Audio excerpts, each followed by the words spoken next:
Welcome to bLU Talks.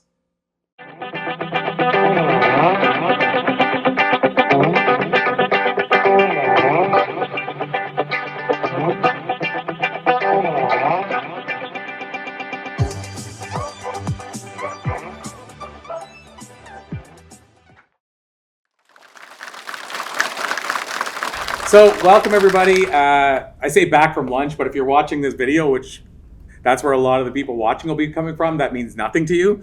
But welcome back everybody. This is basically, as I mentioned earlier today, almost like a podcast video interview.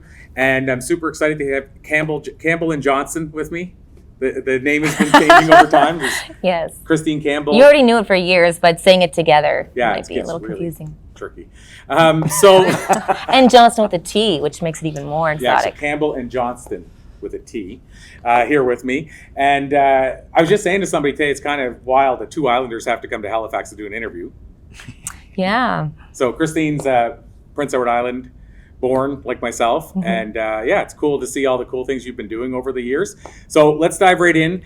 I mean, I'm going to probably focus on both you and Blake right now versus Christine's backstory. So where did the name Campbell and Johnston come from? Sorry, I had to start there. Well, I know it does sound like we're like, if you've been injured unjustly in a car accident, we'll get your money for you. We'll do your taxes and rock your socks off. Yeah. Exactly. So I guess, what's the difference? Let's start there. What's the difference in the music now versus the Christine Campbell band?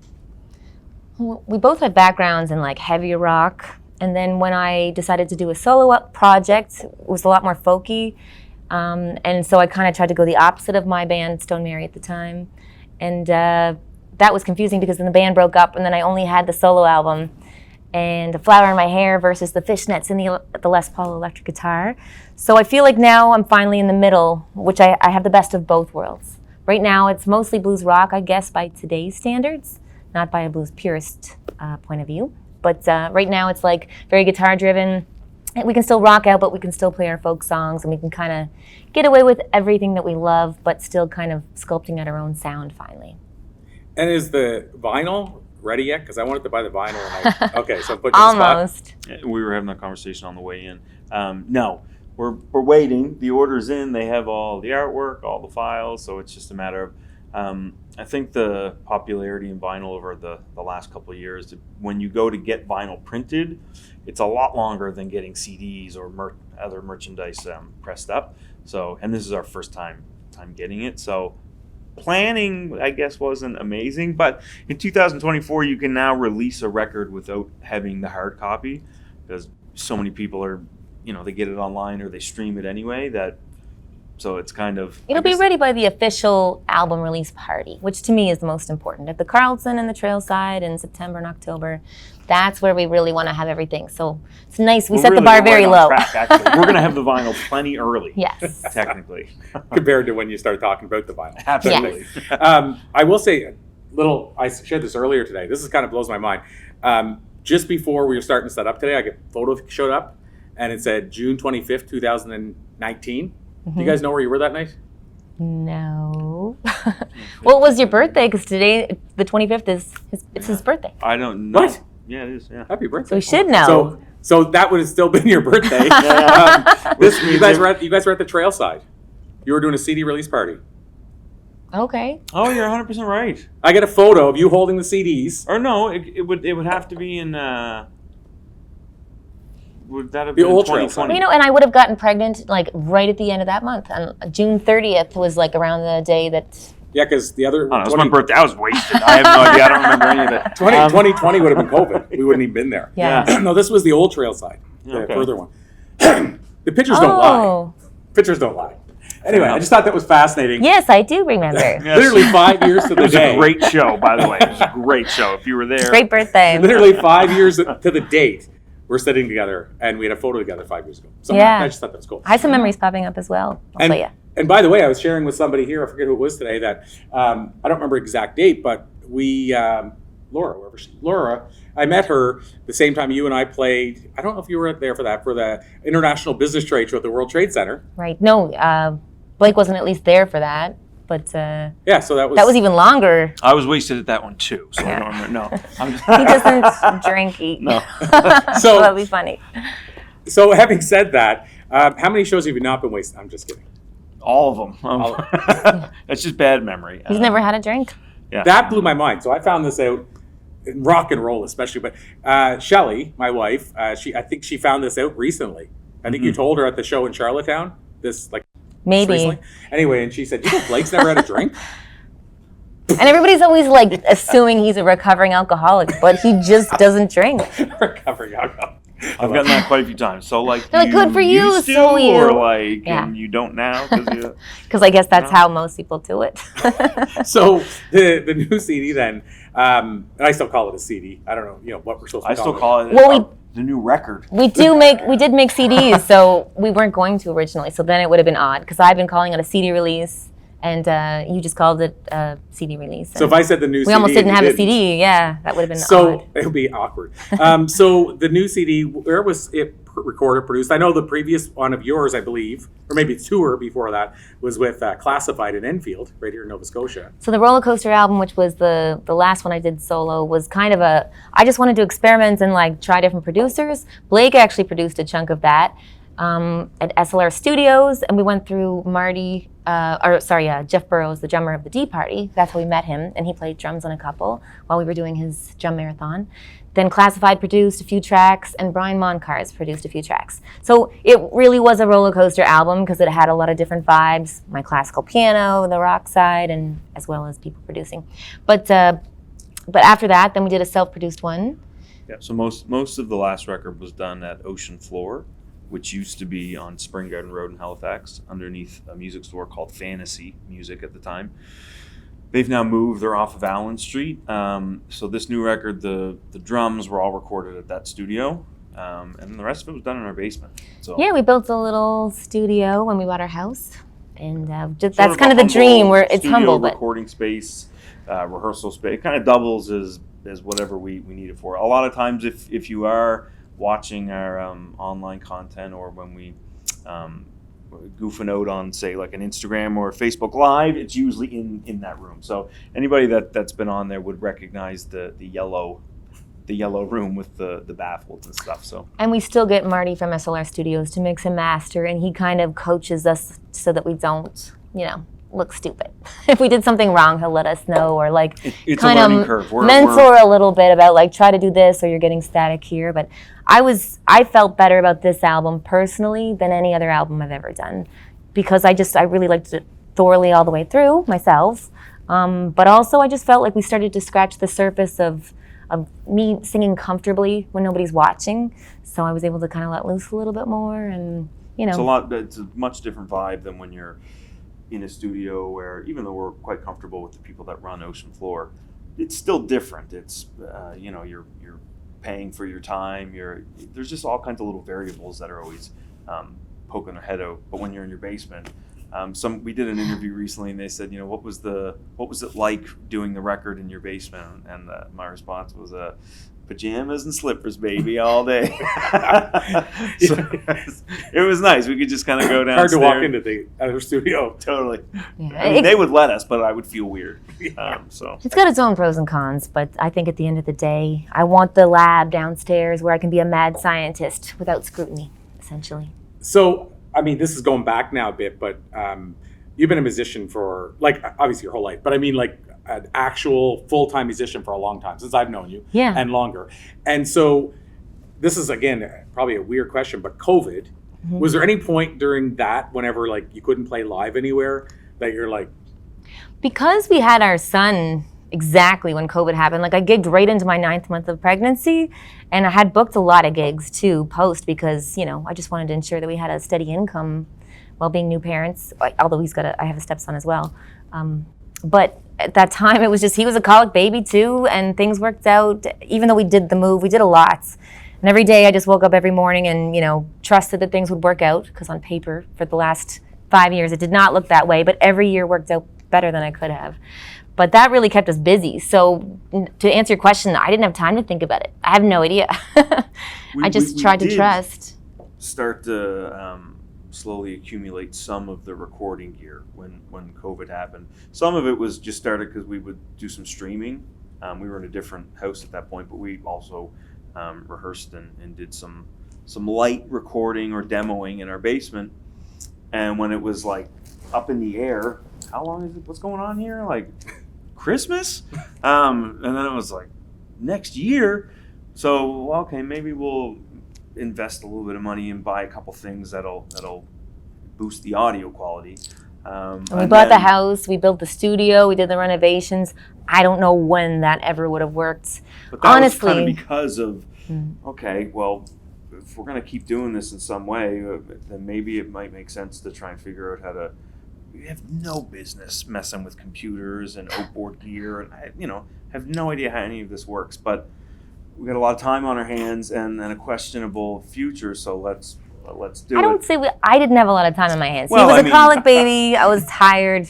I didn't feel, but I didn't. Sure. I don't know how we would have. Like it worked out, but I always do believe that doors open and you just walk through them. And so for those 5 years, like when we decided to have a baby, I was like, I have no idea how this is going to work. Somehow we made it work. Super tired, but we made it work. And somehow we're going to buy a house, even though they used to laugh at us when we tried to rent the place during that phase of time because we were viewed as unemployed just because of the COVID situation. And but because of the musician situation. Yeah. That's what was your view. Literally, there are a couple places flat out told us, like, what do you do for a living? And we're self-employed. We bought a house at the worst time. We built a studio at the worst time. We had a baby. It all ended up working out some strange way, and I don't know whenever else we could have done it. The self-employed part probably didn't even scare them as much as then, what do you do? Well, that's why we would lead with self-employed. Entrepreneurs. And then sometimes I would even put I'm a guitar instructor as well, which is not a lie. I've taught guitar lessons on and off for however many years, but we were definitely like, stretch. And then eventually one agent literally laughed at us. She just started laughing. And then I was like, well, she chuckled and she said, so you're unemployed. You're not like, she was almost like doing us like I'm just going to tell you from henceforth, like when you have these conversations with other people, you don't have a job. You're unemployed. And like it didn't matter what our income said because we had a good year that year, but because it was COVID, 25% of people too had deferred their mortgage payments, so they were not making any exceptions to that. I remember when you were talking to me at the time, and you're like, I don't know where we're gonna live. Like it was scary. Yeah, for a little while I think you said you were putting as much time into that as the music. Oh yeah, I've been burning the candle at both ends for a long time now, but I'm so grateful that I at least believe that if there's a will, there's a way now. Like I never used to think that way, and I know it's super cliche, but it's true. And somehow it kind of worked out for the best. Still exhausted, still striving a little bit for that balance, perhaps, but we really got everything we were striving for. Well, if it wasn't for that, this record would have cost us exponentially more money. Number one, and it was very expensive. Some of the still gear built up in the basement and being able to do a lot of that. As much of the job that we could do, I would have played the drums if I could have myself. Anything that we could do ourselves because of that whole situation. We just then if we don't have to hire this person or that person, we won't. And if we don't necessarily know how to do it, we'll fake it until we make it. And this is probably going to be going forward how we do most of our records. So in the long run, there's some benefits that you try and make the best out of a crappy situation. And for anybody that had some real serious loss during COVID, it's all good because we figured out and we had hard times. I lost my grandmother. We just did our memorial finally for her, and I'm not saying there wasn't negative things that happened, but I definitely just tried to focus on the silver lining and walking through the doors that opened. And we're in a pretty good position, especially where prior to COVID, we were tired, we were deciding to have a baby. And like now we have... Still tired, but we've assembled a team a bit since then too. We've got a manager, a booking agent. We have sync in movies, you'll catch our songs and stuff like that. And the album I'm really proud of. And the summer is, looking off the hook. That might not be the case next year, but we're going to enjoy it as long as we can. Well, I was going to ask you about having good people around you. Excuse me. But I will say, since most of you probably don't know her, but her mother has been like her promoter for as long as I can remember. And we went to a show. What was the last show? I don't know if that's on an official basis. No, but, not an official basis. But you can't grab a CD for free. Like you can't go try to steal a Christine Campbell CD if her mother's there. Yeah. I'm just telling you that. But what was the show that just happened in PEI? What was the It was music? for ECMAs. Oh, the ECMAs. Yeah. And so we went to a venue, and there was this big line to get in to see, because it was all day. People were just saying, I'm going to stay here the whole day. And there wasn't enough seats for other people, so it was just stand in line. And so we were out in the line. I told you about this, like your mother. We were out in the line, and she goes, well, where are you guys at? And I said, well, we're standing in line. She goes, not any longer, you're not. Anyway, she goes out, and then we didn't know, but she didn't negotiate that with the guy at the front door. So she comes out to pull us in, and she's fighting with the guy at the front door. No, they're coming in. No, they're coming in. Anyway, what she finally did was she gave up her seat and another friend's, and she said, but we'll be back in a bit so you can let us back in. So I don't know if she technically gave up her seat, but anyway, She didn't leave either. I think she just like went to a different side of the venue and just stood there and like, wasn't our show either. Spirit kind and wonderful, but yeah, when she's got her mind set on something. I just think it's awesome. Like, she's truly the best promoter. When Oh, well, she'll be dancing at festivals hours before I even arrive, and they're like, where's your mom? And I'm like, what? And we've been dancing all day here. So, yeah. Both super supportive parents. Just when you tell people that, you know, like, yeah, I think I'm gonna do this musician thing, right? Everybody tells you, for the love of God, don't do it. Like so many people. And a lot of the people that do tell you to do it, you wouldn't take their advice on any other thing in life. So you're like, I don't know. If Joe says do it, his life is in shambles. Everybody over here says get a backup plan. And you just kind of, you know, with anything in life, I think you go with your gut. So I did the backup plan. having parents that are like, and that was a waste of time. Weird. Well, it wasn't a waste My of mom time, was the same. but I was an A student. I did my honors in psych, and as soon as I finished, I was like, no, I don't want to do this. So, like, you can really do the right thing or the backup plan and, you know, waste some time, or just, you know, owe a lot of money before you make the right decision.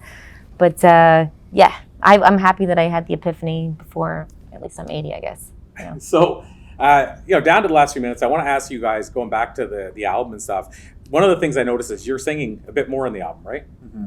And so was that a conscious decision, or was it just you guys write together and then this feels like a Blake song? Or? It just, I mean, when we're writing, you just sort of, okay, this is too high for me, you should sing this, or maybe lyrically it would sound better if this was sung in a deeper voice, or maybe from a male perspective or a female.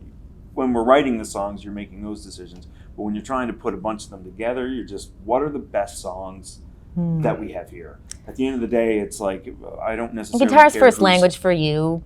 Singing's kind of first language for me, but we're both the yin and yang of both. So we try to keep it somewhat even, but we just kind of went with the song order. Blake's kind of the first half, I'm the second half. It was unintentional, but song love flow. A lot of like Rolling Stones or Black Crowes, and a lot of the dynamics in those bands would be, you know, the male singer and then the female background vocals that would have that. That's the sound of rock and roll and gospel and soul. And we, you know, we got a pretty good I got a singer higher here voice. that, you know what I mean, that can do all that stuff. And I am not as versatile. So a lot of times it's, for certain songs, it's like, okay, I can sing the lead melody here and get by, but the harmonies and all the different stuff, not only singing it live, but in the studio, Christine is great with being able to layer a bunch of vocals and you know, it sounds like having a 3 or a 4 part. It's Campbell Johnston. I just want to say, before we run out of time too, to please check out the website campbelljohnstonmusic.com, just because we have like a jam-packed summer. I'm really excited for this summer and I want to enjoy it to the full capacity, but also having people kind of come out. So if you go there, we're on TikTok, we're on YouTube, we're on all that kind of stuff. But yeah, we're at a bunch of festivals, a bunch of album releases that are going to be extra fun with some extra players just to celebrate the launch of the album. Vinyl. Yes. Opening for Tom Cochran in the fall and playing Harvest and Ottawa Blues Fest next week. And yeah, chances are we're coming to a town close by you. So please follow the socials because, yeah, that's the way that we get people to come is, you know, word of mouth and telling friends. And it's music and humor, as you can probably tell. Like, is it humor? Oh, Blake inserts a lot of we humor get that in feedback, yeah. But I guess that's kind of a last question. What's it like now, being parents and trying to juggle that with being unemployed? I'm just kidding. It's a day by day. What's it like, Corey? Yeah, well, yeah, I'm doing well, the same. Yeah, you very much. But and we like Harley. We want to have him more in our life, so we went twice now, I think, to the trampoline park, whatever they call it, like off the walls. It's called yeah. with Harley and grandparents and our 2 kids, and yeah, they seem to get along pretty good. But I'm just wondering, like the parent thing. I know what it's like now. My life is totally different. So is it a struggle, or do you guys have like how do you guys manage to go to gigs and all that? Like you have somebody that's great to help. My parents are like our babysitters. My mom's the big understudy. That's the only reason I justified having kids in the first place. Oh, but I remember you told her that. If yes, you wanted kids. It is a struggle, 100%. It's always a struggle, but that's kind of what makes life so great too. And we're just kind of figuring it out as we go. However, Harley also might be a musician. He seems like he actually is, and I want him to follow his dreams. And I'll just quickly say, a lot of times I live my life by what Jim Carrey said about his father, kind of going to the plan B and taking the safe job and then getting fired from what you don't love and then suddenly failing at your backup plan. And then where are you? You might as well dream big. You're still gonna have a chance at making it, and you're still gonna have a chance at failing at something you don't like, except you'll be burnt out and miserable at that one. So yeah, we're figuring it out. Miserable, but doing something we love. That's kind of what it's like. I guess. Before I ask you for parting advice, I do want to say what I said was kind of true. I mean, I probably know too much on the backstory here, but you told me, but also Debbie told me that you literally said to her, like, she's like, I want to have grandchildren, and you're like, then you're gonna have to be part of the team. She offered for years and years as she tried to get me, because I'm her only child, so she wanted grandkids, and I never wanted kids. And then finally we thought about it. I didn't tell her for a few months, and of course I have a baby during COVID, and she's stuck in PEI. But yes, that's the deal. But it did defer them moving over, which has made it difficult going back and forth to PEI. But we're figuring it out, and again, every day, every year, we've just kind of been going on a bit of faith, and it's really worked out. And I am tired, but we are making it work. Comes up a bit. And I'm more grateful than I've ever been. And I don't know how long it'll last. I hope forever. That's what I'm shooting for. But whatever happens, I'm just going to enjoy the moment. Yeah, Shelly and I say as parents now, we've been, not like no joke, been tired for 6 years. Yeah. Literally just been tired for 6 years. We just accept that it's a norm. I always feel like no matter, even on the best day, I wake up in the morning, you just always feel like you're half hour short of a good sleep, but you just can't get that half hour in, no matter what you do. So it's like you're always just kind of subpar a little bit, operating, driving around. Like, and then you take an Instagram picture like where you're just killing it and like so good at life. But really that Instagram picture is for me, because I'm like, I could be that person. And the rest of the time I am like falling apart. But, okay, so that's a good time to ask for parting advice that you would give to, well, I'll say to other musicians. Would you say don't do it, or like people told you, or?